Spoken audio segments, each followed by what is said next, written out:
You made it. Amazing.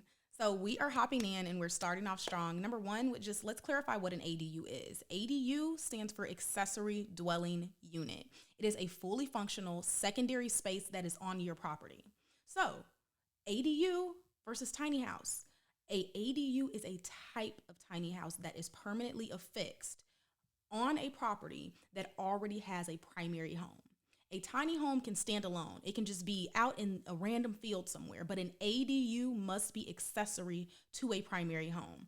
And you've probably seen a lot of these before. They look like garage apartments. They look like basement units. They look like backyard cottages. They look like an addition attached to the main home. You may have seen that before, finishing off a basement, right? Attic.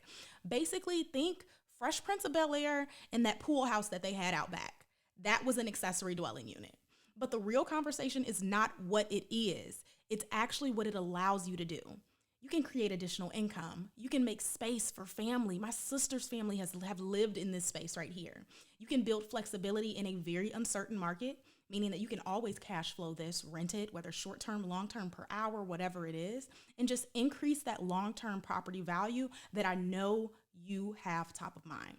And that's why you're seeing them everywhere right now, all over the news. So many cities are overhauling their current regulations in order to make these possible. So there's 3 questions that I want you to ask yourself to determine if this can work for you in this season. And the first is, can your property support this?